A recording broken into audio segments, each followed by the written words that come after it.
Story 1. Social media has permanently damaged its users' ability to discern fact from fiction, to change their minds when confronted with new information, to view people they disagree with as human, and to view conversation or discussion as anything other than a performance for a cheering audience. These damages have seeped into every aspect of daily life, fraying the bonds of society as people turn one another into content for their social media feeds. Questions for the subreddit or Am I the Asshole? Videos for TikTok exposes, subtweets for Facebook status updates, stories to regale on YouTube. Social media was originally invented to bring personal interconnections online. It has done the opposite. It has destroyed personal interconnections and replaced them with parasocial interaction gamification. Vacations, friendships, political beliefs, all of them are now measured by some internal rubric of happiness or actualization, but rather by how many likes or retweets they'll get. Story 2. Therapy, as popular and trendy as it is now, can only help you to the extent that you are willing to let it. That requires taking accountability, which many are not interested in doing because they believe that setting boundaries means never allowing yourself to be even slightly uncomfortable. Story 3. People need to be educated about sex without shame. The lack of sex education leads to many social problems, and repressing sexual desires leads to much shame and self-hatred, which might become something more twisted later on. Story 4. 99% of people are never going to become part of the ruling elite, and we all have more in common with the homeless than with millionaires. The second 80% of society grasps this, maybe some positive change can happen. Story 5. How horrific the animal industries are. I've seen comments get downvoted all the way to hell for even mentioning that on subjects where it's been completely relevant. Story 6. That, psychologically, we weren't meant to have the capacity for constant information, let alone the consistent onslaught of bad news across the world every day. I really think it's why people are so exhausted, overwhelmed, and angry so much now. Story 7. Not many are ready to deal with their mortality or engage in a realistic assessment of their impact on their friends, community, or the environment. Most would rather blindly stumble along. Life is harsh. Story 8. If you know you have a genetic condition that can be passed down to your children and give them a poor quality of life, do not have children using your DNA. It is cruel. Story 9. Seriously, how to deal with robot overlords once they are running the show. I mean, who is really ready to chat about the proper etiquette for asking your artificial intelligence house assistant not to snitch to the government? Story 10. How there should be some kind of mandatory class for parenthood or some kind of requirement around having children, whether that's after you've had a certain amount or due to specific reasons because of how many people shouldn't be having kids. I mean, this extends to having pets too. My whole issue is irresponsible people doing things they can't actually follow through with, or making poor decisions and thinking kids or pets will fix their lives while still messing up those lives. Story 11. Some people with kids find that every second of their lives feels like a constant reminder. They lack the resources or mental capacity to be good parents, having risked it all for brief pleasure. Story 12. Psychotherapy operates in a gray area of regulation, often leaving vulnerable patients exposed to potential harm from therapists who may lack accountability or objectivity. While psychology is a scientific study lacking predictive power and replicability, psychotherapy itself frequently lacks the rigorous empirical backing required to justify its widespread use and the trust placed in its practitioners, most of whom have their own mental issues. Story 13. I think a conversation people are not ready to have is about the unrealistic beauty standards perpetuated by social media. So many of the images we see are heavily edited or filtered, creating an impossible standard that affects self-esteem, especially among young people. We need to talk more about embracing natural beauty and the impact of these unrealistic portrayals on mental health. Story 14. Okay, let's say you're part of a group, church, club, or any type of organization. If you step one toe out of line with their ideology and you're threatened with expulsion or violence, you're probably in some sort of cult or a group that is on its way to becoming one. This happened to me recently with politics. It's alienating, and I still have much more in common with them than I don't. It doesn't affect how I vote, but I feel very frustrated that I'm not really given the benefit of the doubt if I want to further discuss anything outside the stringent accepted criteria for the group. I'm on your side. We largely want the same things. This might be why we lost the American election. There is absolutely no wiggle room, and you get criticized if you don't bow your head and agree to everything. I suppose it's clear now who I'm talking about. It's okay if this gets downvoted. I know how Reddit is. I'm over it. I'm still on your side. We voted the same. Story 15. That culture only exists because someone said that we should do things a certain way.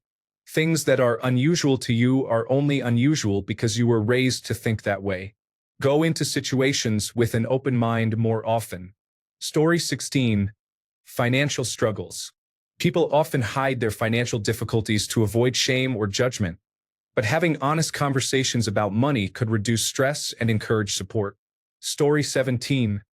That the time of religion is past. It's an outdated social construct used to keep people in line, and those who still need it to inform their worldviews need to be educated about reality and morals that aren't tied to an angry sky wizard. Story 18. Staying in a bad relationship is never for the children. The children typically know when things aren't happy in the house or relationship, even if they don't know all the details. Choosing a bad partner over your children is such a bad message to convey. Obviously, not everyone can get out of a bad relationship, let alone do it safely, but don't use children as an excuse. They often wind up blaming themselves until they can gain the maturity to see how both parties are flawed, and they just happen to be stuck in the crossfire. Story 19. How bad plastic surgery, Botox, and fillers really are. Not on an individual level, but on a societal one. They enable the unrealistic beauty standards set by editing on social media. But no one wants to acknowledge it in the name of letting people do what they want. Story 20. How common post-viral illnesses, such as long COVID and myalgic encephalomyelitis/chronic fatigue syndrome, are. Contrary to popular belief, they are not psychosomatic, also known as all in your head, or things that only affect old, sick, disabled, or vulnerable people. Story 21. Whatever it is they are feeling insecure about, people go to extreme lengths to hide their weaknesses, yet talking about them is how you actually build a meaningful relationship with someone. The version of you that you present to the world in an effort to do life correctly is a mask that separates you from others. Story 22. Automation and artificial intelligence will likely end 90% of jobs within the next 30 years. We should be figuring out how society can function in a post-labor world, but no one wants to talk about it. Story 23. People are very picky with whom they choose to support in tough times, often relying on unconscious bias to make decisions on whether or not to help someone who is struggling. As in, is this person worth my help? Story 24. How smartphones are an addiction and are affecting everyone's attention span, literally making people less focused, including myself. They are also causing anxiety. More and more people are feeling mentally exhausted because of social media. Mental health is getting harder to maintain due to those apps. There are so many issues that make me want to quit my smartphone, but I can't because I actually need it for other things like work, college, since other people can't communicate through text messages, etc. Fun fact. I had a Nokia 3310 for a while and I felt better. I also added an app screen timer. I can enter my social media apps 5 times a day for 10 minutes maximum. 2 months ago. It was a game changer. Now I need to change the settings to reduce the time I spend on mobile games. That's my real addiction. Story 25. Young people and children think that the internet is an accurate portrayal of how most people think and behave, when in reality it self-selects for antisocial behavior and amplifies voices of marginalized and downtrodden people.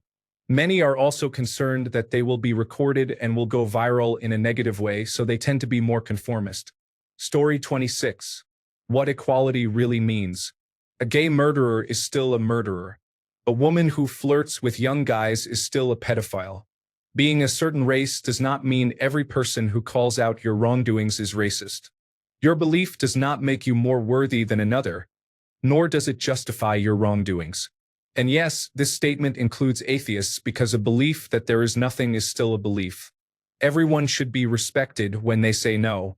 Everyone should receive the proper health care for their particular body and mind. Story 27. Everyone is way too soft nowadays and there are no morals or accountability anymore. Nobody wants to improve themselves because, I have anxiety, I need to be gentle with myself. That's triggering, I can't do it. and so on. People are just lazy and don't want to be better. Story 28. What they will do if they acquire a disability or chronic condition. The support services are abysmal. You need to prepare. There is a 1 in 6 chance you will become disabled. It's a terrible game of Russian roulette. If you have insurance, you will be somewhat okay. If not, you are really in trouble. If you fight for disability rights now, you will save yourself or someone you know in the future, guaranteed. Story 29. The fact that we are all insane. To get out of the collective insanity of our humanity, we must first admit we're all insane. But the really crazy people, those who either don't know or simply cannot admit their insanity, hold us back from moving forward and instead use our insanity as a promise for a better future, which proves our insanity. Story 30. For most Americans, at least, yes, fighting climate change will be expensive and may require sacrificing some conveniences. However, it's worth it for our children and grandchildren to have a world that will support human life. Story 31. How much people seem to lack care and empathy for other people now. There is no sense of community, at least that I have seen, and people can no longer truly connect with others or step into their shoes because of the distance things like social media have created between us. Story 32. That they are responsible for everything in their lives. Everything in my life can be traced back to a decision I made somewhere down the line. As soon as I saw it, I realized that I have the power to make my life what I want it to be, and I am never going to hand that power off to anyone else ever again. Story 33. The battle to save the environment is over, and unfortunately, the environment lost. We've crossed the Rubicon with global warming. The sooner people accept that, the sooner they can start figuring out how they're going to adjust and survive in the resulting world. Story 34.